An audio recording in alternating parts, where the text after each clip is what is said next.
اس حصے میں آپ سنیں گے سیدنا لوط علیہ السلام کا نام و نسب اور قرآن مجید میں آپ کا تذکرہ۔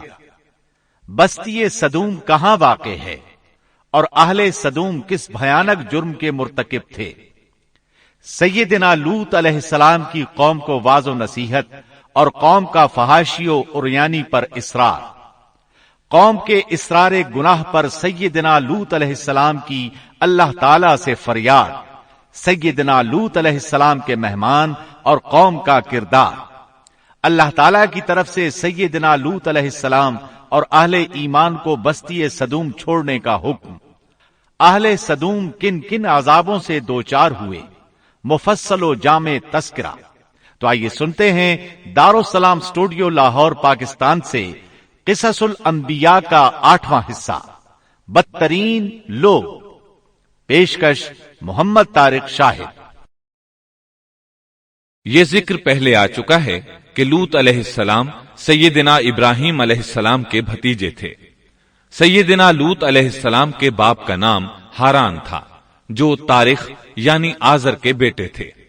اللہ تعالی نے لوط علیہ السلام کا پورے قرآن میں 27 بار ذکر کیا ہے۔ یہ ذکر 14 سورتوں میں متفرق مقام پر آیا ہے۔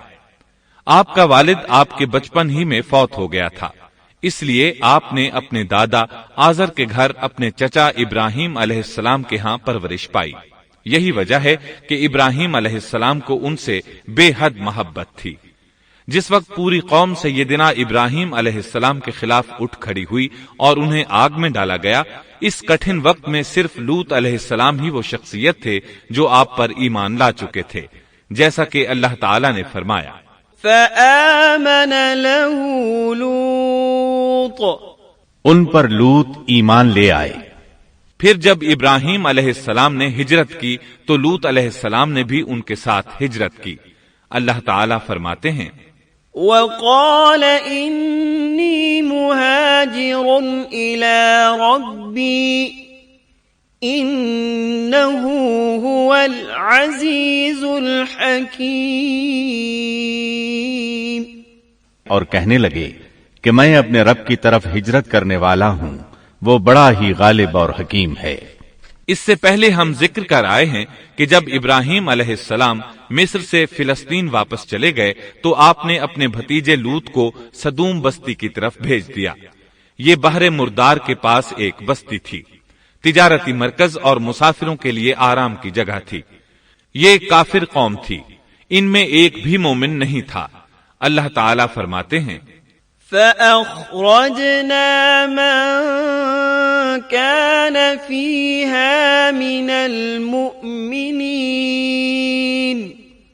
فما وجدنا فيها غير بيت من المسلمين،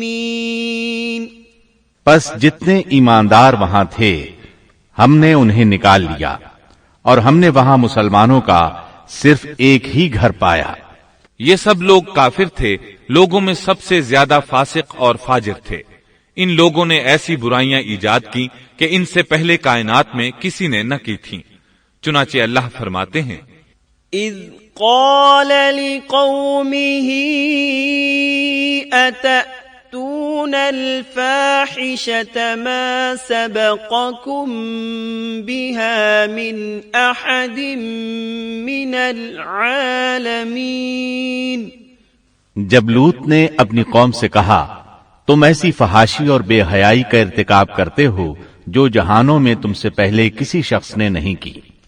پھر اللہ فرماتے ہیں انکم لتأتون الرجال شہوة من دون النساء بل انتم قوم مسرفون، کیا تم عورتوں کو چھوڑ کر مردوں سے حاجت پوری کرتے ہو، بلکہ تم حد سے بڑھنے والی قوم ہو۔ اس کام یعنی اغلام بازی اور جنسی بے راہ روی کو قوم لوط نے شروع کیا، لیکن بعض کہتے ہیں یہ تو فطری چیز ہے اور بعض کہتے ہیں یہ جنات سے شروع ہوئی۔ بہرحال یہ فسق و فجور اور گھناؤنا جرم اسی قوم سے شروع ہوا۔ فرشتوں کی زبانی اللہ تعالی نے فرمایا، اِنَّا أُرْسِلْنَا إِلَىٰ قَوْمٍ مُجْرِمِينَ۔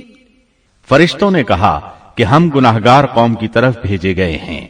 پھر کہنے لگے، إِلَّا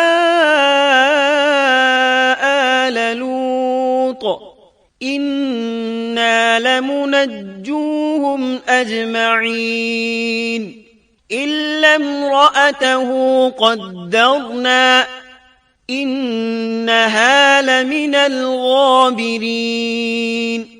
مگر خاندان لوط کہ ہم ان سب کو تو ضرور بچا لیں گے، سوائے اس کی بیوی کے کہ ہم نے اسے رکنے اور باقی رہ جانے والوں میں مقرر کر دیا ہے۔ اسی طرح لوط علیہ السلام نے ان سے کہا، أَتَأْتُونَ الذُّكْرَانَ مِنَ الْعَالَمِينَ وَتَذَرُونَ مَا خَلَقَ لَكُمْ رَبُّكُمْ مِنْ أَزْوَاجِكُمْ بَلْ أَنْتُمْ قَوْمٌ عَادُونَ۔ کیا تم جہان والوں میں سے مردوں کے ساتھ شہوت رانی کرتے ہو، اور تمہاری جن عورتوں کو اللہ نے تمہارا جوڑ بنایا ہے ان کو چھوڑ دیتے ہو، بلکہ تم ہو ہی حد سے گزر جانے والے۔ اللہ تعالیٰ نے قرآن میں کتنے ہی مقامات پر اس گناہ کی برائی اور قباحت بیان فرمائی ہے، اس لیے کہ یہ نہایت سنگین اور گھناؤنا جرم ہے۔ اللہ تعالیٰ فرماتے ہیں، وَلُوطًا إِذْ قَالَ لِقَوْمِهِ أَتَأْتُونَ الْفَاحِشَةَ وَأَنْتُمْ تُبْصِرُونَ أَإِنَّكُمْ لَتَأْتُونَ الرِّجَالَ شَهْوَةً مِّن دُونِ النِّسَاءِ بل انتم قوم تجہلون۔ اور لوط کا ذکر کر جبکہ اس نے اپنی قوم سے کہا کہ کیا باوجود دیکھنے بھالنے کے پھر بھی تم بدکاری کرتے ہو؟ یہ کیا بات ہے کہ تم عورتوں کو چھوڑ کر مردوں کے پاس شہوت سے آتے ہو؟ حق یہ ہے کہ تم بڑی ہی نادانی کر رہے ہو۔ اللہ تعالیٰ نے اس قوم کی قبیح خصلتوں کا جتنا ذکر کیا ہے کسی اور قوم کا نہیں کیا۔ انہیں کافر، مجرم، جاہل اور حد سے بڑھنے والا کہا گیا، کہیں فضول خرچی کرنے والے اور فاسق کہا گیا۔ یہ تمام برائیاں ان میں موجود تھیں۔ اللہ تعالیٰ فرماتے ہیں، وَلُوطًا إِذْ قَالَ لِقَوْمِهِ إِنَّكُمْ لَتَأْتُونَ الْفَاحِشَةَ مَا سَبَقَكُمْ بِهَا مِنْ أَحَدٍ مِّنَ الْعَالَمِينَ أَإِنَّكُمْ لَتَأْتُونَ الرِّجَالَ وَتَقْطَعُونَ السَّبِيلَ وَتَأْتُونَ فِي نَادِيكُمُ الْمُنكَرَ۔ اور لوط کو یاد کرو جب انہوں نے اپنی قوم سے کہا تم ایسی فحاشی کرتے ہو کہ تم سے پہلے کسی جہاں والے نے نہیں کی۔ کیا تم مردوں کے پاس بدفعلی کے لیے آتے ہو اور راستوں میں ڈاکے ڈالتے ہو اور مجالس میں نہایت برے کام کرتے ہو؟ یہ لوگ اس قدر خبیث تھے کہ بھری مجلس میں برے برے کام کرتے تھے۔ مثلا سب کی موجودگی میں زوردار آواز کے ساتھ ہوا خارج کرتے، پھر اپنی اس حرکت پر ہنستے۔ غرض یہ کہ برائی کی تمام تر صفات ان میں موجود تھیں۔ لوط علیہ السلام پھر بھی انہیں سمجھاتے رہے لیکن وہ جھٹلاتے ہی رہے۔ اللہ تعالیٰ فرماتے ہیں، كذبت قوم لوط المرسلين إذ قال لهم أخوهم لوط ألا تتقون إني لكم رسول أمين فاتقوا الله وأطيعون وما أسألكم عليه من أجر إن أجري إلا على رب العالمين۔ قوم لوط نے پیغمبروں کو جھٹلایا جبکہ ان کے بھائی لوط نے ان سے کہا کہ تم اللہ کا خوف نہیں رکھتے، میں بلا شبہ تمہاری طرف امانت والا پیغمبر ہوں، البتہ اللہ سے ڈرو اور میری اطاعت کرو، اور اس کام پر میں تم سے کوئی اجرت اور مزدوری نہیں چاہتا، میرا اجر تو صرف اور صرف جہانوں کو پالنے والے کے ذمے ہے۔ انبیاء کا مشن ہی یہ ہوتا ہے کہ تبلیغ کرتے رہیں، لہٰذا لوط علیہ السلام دعوت دیتے رہے، لیکن دعوت کے نتیجے میں قوم کا رد عمل کیا تھا اللہ نے اس کا بھی ذکر کیا ہے، فرمایا فما كان جواب قومه إلا أن قالوا ائتنا بعذاب الله إن كنت من الصادقين۔ پس اس کی قوم کا جواب یہی ہوتا کہ اللہ کا عذاب لے آ اگر تو سچا ہے۔ اسلام دشمن اور کافر قوموں کا جواب یہی ہوتا ہے۔ قوم عاد اور قوم سمود نے بھی یہی جواب دیا تھا۔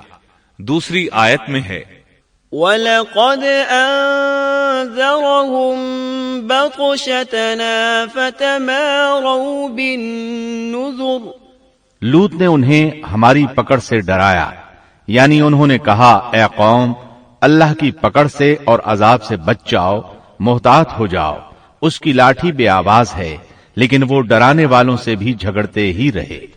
ایک اور آیت میں اللہ فرماتے ہیں وَمَا كَانَ جَوَابَ قَوْمِهِ إِلَّا أَن قَالُوا أَخْرِجُوهُم مِّن قَرْيَتِكُمْ إِنَّهُمْ أُنَاسٌ يَتَطَهَّرُونَ، اور ان کی قوم سے کوئی جواب نہ بن پڑا بجز اس کے کہ آپس میں کہنے لگے کہ ان لوگوں کو اپنی بستی سے نکال دو، یہ پاک باز بننے کی کوشش کرتے ہیں۔ چونکہ یہ سب کے سب لوگ فحاشی، عریانی، بے حیائی، بے غیرتی، فسق و فجور اور بدکاری میں مصروف تھے، ان کے نزدیک پاکیزگی اختیار کرنا بے معنی کام بن چکا تھا۔ لوط علیہ السلام اور ان کی بیٹیوں کے علاوہ کوئی شخص پاک نہ تھا، سب کے سب غلاظت میں ڈوبے ہوئے تھے۔ چنانچہ انہوں نے لوط علیہ السلام کو اپنی بستی سے نکال باہر کرنے کا فیصلہ کیا، کہنے لگے قالوا لئن لم تنته يا لوط لتكونن من المخرجين قال إني لعملكم من القالين۔ اے لوط اگر تو اپنے اس واعظ و نصیحت سے باز نہ آیا تو ضرور تجھے نکال دیا جائے گا۔ اس پر لوط نے فرمایا میں بھی تمہارے اس گھناونے عمل سے بیزار ہو چکا ہوں۔ چنانچہ لوط علیہ السلام اس موقع پر وہاں سے نکل آئے اور اپنے رب سے یوں دعا گو ہوئے رب نجنی وأہلی مما يعملون، اے میرے پروردگار مجھے اور میرے اہل کو ان کے عمل سے بچا لے اور نجات عطا فرما۔ کتنی ہی آیات میں ہے کہ ان لوگوں نے لوط علیہ السلام کو بستی سے نکالنے کا عزم کر رکھا تھا، اور لوط علیہ السلام اس پوری بستی میں بے یار و مددگار تھے۔ وہاں ان کا کوئی خاندان تو تھا نہیں، لہٰذا گھر میں ہی بیٹھے رہے، دعا کرتے رہے۔ قال رب انصرنی علی القوم المفسدین، اے پروردگار اس فسادی قوم کے خلاف میری مدد فرما۔ اس دعا سے اس قوم کی ایک اور خصلت معلوم ہوئی، اور وہ یہ کہ وہ فسادی بھی تھے۔ سو اللہ نے دعا قبول فرمائی، فرشتے بھیجے، جبرائیل، میکائیل اور ملک الموت، اور بعض روایات کے مطابق اسرافیل کو بھی ان کے ساتھ بھیجا گیا۔ وہ سب سے پہلے ابراہیم علیہ السلام کے پاس آئے تاکہ انہیں اسحاق علیہ السلام کی بشارت دیں۔ آخر کار یہاں سے فرشتوں نے سدوم کا رخ کیا۔ یہ فرشتے وہاں نوجوان لڑکوں کی صورت میں پہنچے، ان کی ٹولیوں کے پاس سے گزرے تاکہ انہیں آزما لیا جائے، ان پر حجت قائم ہو جائے۔ مطلب یہ کہ اللہ تعالیٰ نے فرشتوں سے کہا تھا کہ ان لوگوں کو اس وقت تک ہلاک نہ کرنا جب تک کہ ان کے نبی کو ان پر الزام لگاتے نہ دیکھ لو۔ چنانچہ یہ فرشتے نوجوان اور خوبرو لڑکوں کی صورت میں بستی کے کنارے پہنچ گئے۔ لوط علیہ السلام کی ایک بیٹی بستی سے باہر کنارے پر رہتی تھی۔ جب اس نے انہیں دیکھا تو ڈر گئی۔ اس نے سوچا ہماری قوم کے لوگوں نے اگر انہیں دیکھ لیا تو ضرور ان سے برائی کر کے رہیں گے، اس لیے وہ اپنے والد لوط علیہ السلام کی طرف دوڑی۔ ان کے پاس پہنچ کر کہنے لگی، میں نے چند نوجوان لڑکوں کو دیکھا ہے اور میں ان کے بارے میں خوفزدہ ہوں۔ لوط علیہ السلام جلدی سے ان کی طرف آئے، ان سے پوچھا آپ کیسے آئے ہیں؟ انہوں نے بتایا ہم آپ کے مہمان ہیں۔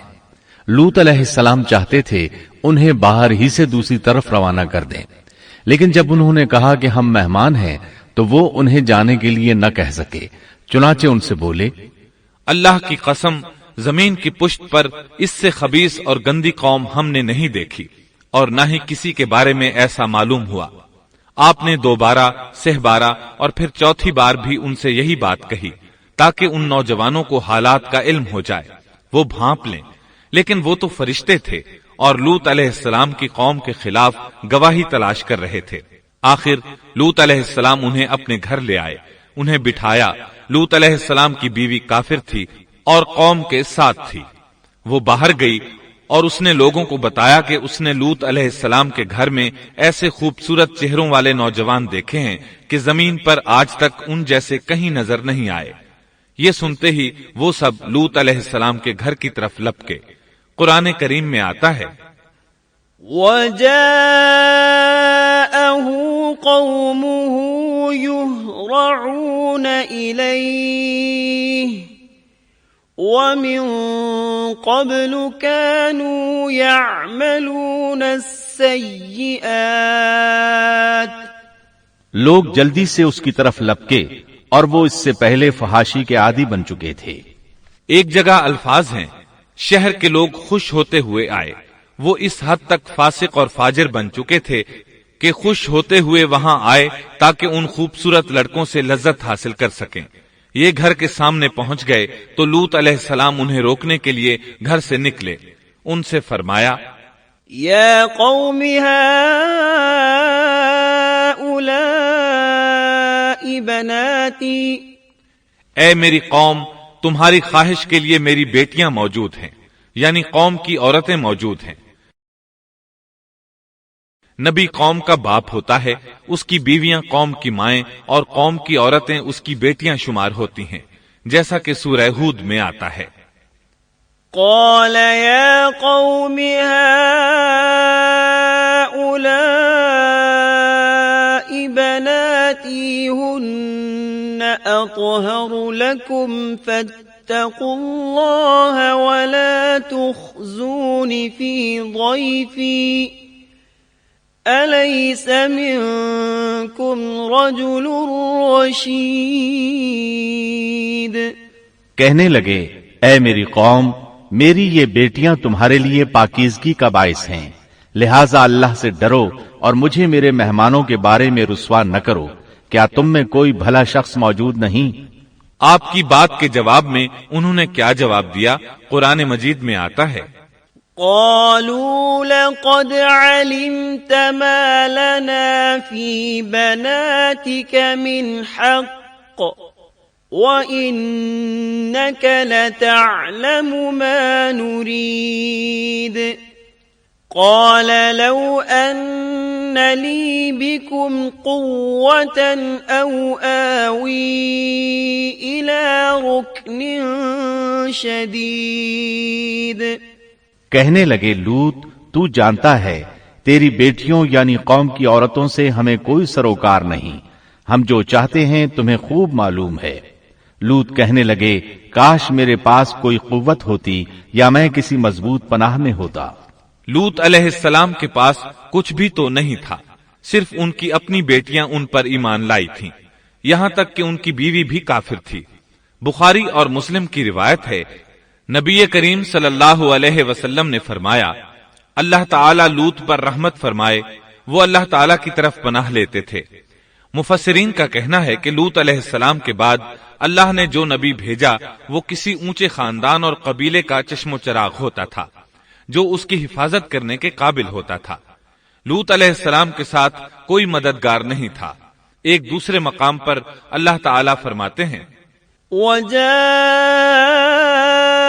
أَهْلُ الْمَدِينَةِ يَسْتَبْشِرُونَ قَالَ إِنَّ هَؤُلَاءِ ضَيْفِي فَلَا تَفْضَحُونِ وَاتَّقُوا اللَّهَ وَلَا تُخْزُونِ قالوا أولم ننهك عن العالمين قال هؤلاء بناتي إن كنتم فاعلين لعمرك إنهم لفي سكرتهم يعمهون۔ اور شہر کے لوگ خوش ہوتے ہوئے آئے۔ لوط نے کہا، یہ میرے مہمان ہیں، مجھے رسوا نہ کرو، اللہ سے ڈرو اور مجھے ذلیل نہ کرو۔ انہوں نے کہا، کیا ہم نے تجھے جہان والوں کے بارے میں منع نہیں کیا؟ یعنی انہوں نے آپ کو تبلیغ وغیرہ سے بھی روک دیا تھا۔ لوط نے کہا، اگر خواہش پوری کرنا چاہتے ہو تو میری بیٹیاں یعنی قوم کی عورتیں موجود ہیں، ان سے کر لو۔ اے پیغمبر، تیری عمر کی قسم، وہ لوگ اپنی مدہوشی میں مست تھے۔ اللہ تعالیٰ نے کسی انسان کی عمر کی قسم نہیں کھائی سوائے نبی کریم صلی اللہ علیہ وسلم کے، اور یہ اعزاز آپ کے شرف، عزت اور تکریم پر دلیل ہے۔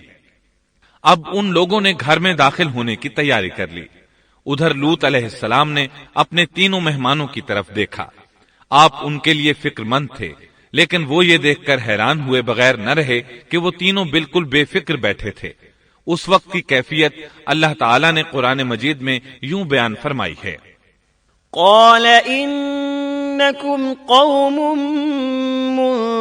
منكرون قالوا بل جئناك بما كانوا فيه يمترون وأتيناك بالحق وإنا لصادقون۔ لوط کہنے لگے، تم لوگ تو کچھ انجان سے معلوم ہو رہے ہو۔ اس پر وہ کہنے لگے، ہم تو تیرے پاس وہ فیصلہ لائے ہیں جس میں اس قوم کو شک تھا، اور ہم تیرے پاس حق لے کر آ چکے ہیں، اور بے شک ہم سچے ہیں۔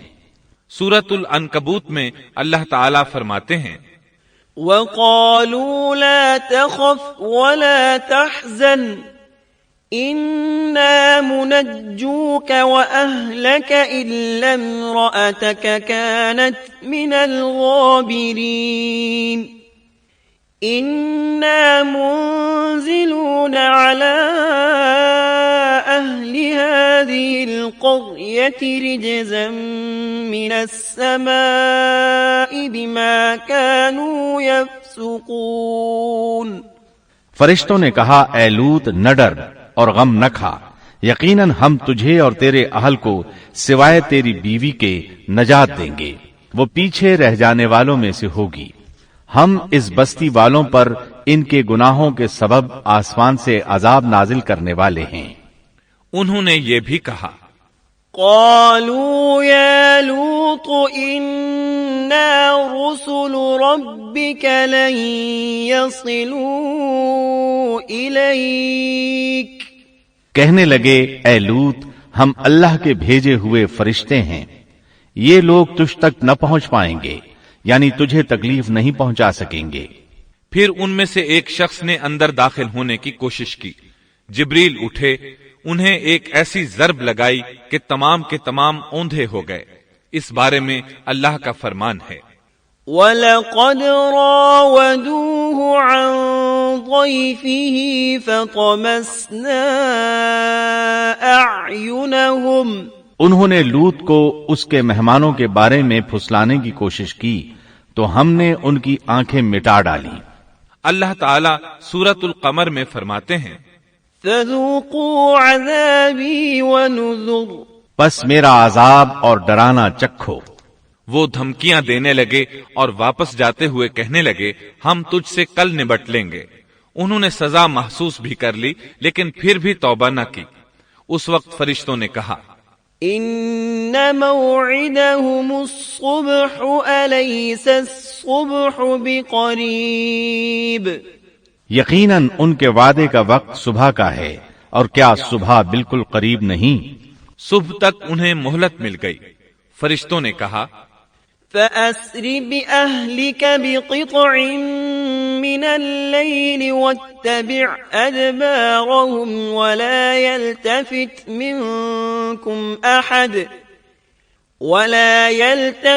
منكم أحد وامضوا حيث تؤمرون وقضينا إليه ذلك الأمر أن دابر هؤلاء مقطوع مصبحين۔ اے لوط، اپنے اہل کو رات کے حصے میں لے کر نکل جا اور ان کے پیچھے پیچھے تو چل، اور تم میں سے کوئی پیچھے مڑ کر نہ دیکھے، اور جہاں تمہیں حکم ہو چلے جاؤ۔ اور ہم نے اسے وہ فیصلہ سنا دیا کہ صبح ہوتے ہی اس قوم کی جڑ کاٹ دی جائے گی۔ اسی طرح اللہ تعالی سورۃ الشعراء آیت 170 اور 171 میں فرماتے ہیں، فنجيناه وأهله أجمعين إلا عجوزا في الغابرين۔ ہم نے اسے اور اس کے تمام اہل کو نجات دی، سوائے اس کی بیوی کے جو پیچھے رہنے والوں میں سے تھی۔ سورۃ القمر میں اللہ تعالی فرماتے ہیں، إلا آل لوط نجيناهم بسحر نعمة من عندنا كذلك نجزي من شكر۔ تمام ہلاک ہو گئے سوائے لوط کی آل کے، انہیں ہم نے صبح سحری کے وقت یعنی رات کے آخری حصے میں نجات دی، یہ ہمارا احسان تھا، اور اسی طرح ہم شکر گزاروں کو بدلہ دیتے ہیں۔ چنانچہ لوط علیہ السلام نکل کھڑے ہوئے، ان کے ساتھ ان کی صرف 2 بیٹیاں تھیں، وہ بستی سے نکل گئے۔ پھر صبح ہوئی، روشنی پھیلنے لگی تو عذاب آ گیا۔ وَلَقَدْ صَبَّحَهُم بُكْرَةً عَذَابٌ مُسْتَقِرٌّ فَذُوقُوا عَذَابِي وَنُذُرِ۔ اور صبح سویرے ہی انہیں ٹھہرنے والے عذاب نے آ لیا، پس تم میرے عذاب اور ڈرانے کا مزہ چکھو۔ یہ عذاب کیسا تھا؟ جبریل علیہ السلام آئے، اپنا پر زمین کے نیچے داخل کیا، اس مکمل بستی کو اکھیڑا اور آسمان کی طرف اٹھا کر لے گئے۔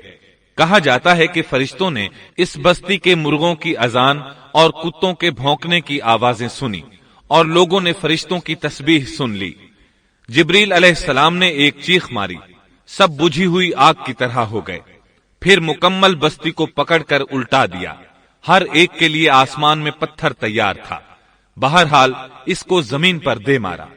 اللہ تعالیٰ سورہ ہود میں فرماتے ہیں، فَلَمَّا جَاءَ أَمْرُنَا جَعَلْنَا عَالِيَهَا سَافِلَهَا وَأَمْطَرْنَا عَلَيْهَا حِجَارَةً مِّن سِجِّيلٍ مَّنضُودٍ مُّسَوَّمَةً عِندَ رَبِّكَ وَمَا هِيَ مِنَ الظَّالِمِينَ بِبَعِيدٍ۔ پس جب ہمارا حکم آیا تو ہم نے اس کا اوپر والا حصہ نیچے کیا اور ان پر کنکریلے پتھر برسائے جو تہ بتہ تھے، تیرے رب کی طرف سے نشاندار تھے، اور وہ ان ظالموں سے کچھ دور نہیں تھے۔ سورۃ الحجر میں اللہ فرماتے ہیں، فَأَخَذَتْهُمُ الصَّيْحَةُ مُشْرِقِينَ فَجَعَلْنَا عَالِيَهَا سَافِلَهَا وَأَمْطَرْنَا عَلَيْهِمْ حِجَارَةً مِّن سِجِّيلٍ۔ روشنی ہوتے ہی انہیں بڑے زور کی چیخ نے پکڑ لیا، پھر ہم نے اس کا بلند حصہ نیچے کیا اور ان پر کنکر والے پتھر برسائے۔ سورۃ الشعراء میں اللہ فرماتے ہیں، وَأَمْطَرْنَا عَلَيْهِمْ مَطَرًا فَسَاءَ مَطَرُ الْمُنذَرِينَ إِنَّ فِي ذَلِكَ لَآيَةً وَمَا كَانَ أَكْثَرُهُم مُؤْمِنِينَ وَإِنَّ رَبَّكَ لَهُوَ الْعَزِيزُ الرَّحِيمُ۔ اور ہم نے ان پر ایک خاص قسم کا می برسایا، پس بہت ہی برا می تھا جو ڈرائے گئے ہوئے لوگوں پر برسا۔ یہ ماجرا بھی سراسر عبرت ہے، ان میں سے بھی اکثر مسلمان نہ تھے۔ بے شک تیرا پروردگار وہی ہے غلبے والا، مہربانی والا۔ سورۃ النجم میں اللہ فرماتے ہیں وَالْمُؤْتَفِكَةَ أَهْوَى فَغَشَّاهَا مَا غَشَّى فَبِأَيِّ آلَاءِ رَبِّكَ تَتَمَارَى هَذَا نَذِيرٌ مِّنَ النُّذُرِ الْأُولَى۔ اور اس نے الٹائی ہوئی بستیاں گرا دی، پھر ان کو اس چیز سے ڈھانپا جس سے بھی ڈھانپا، مطلب یہ کہ ان پر پتھروں کی بارش برسائی۔ پس تم اپنے رب کی کون کون سی نعمتوں میں جھگڑو گے؟ یہ شخص بھی پہلے ڈرانے والوں کی طرح ایک ڈرانے والا ہے۔ اس طرح یہ بستی سدوم باہر مردار کے علاقے میں تہس نہس ہو گئی، اور اس کے آثار و نشانات قیامت تک کے لیے چھوڑ دیے گئے ہیں۔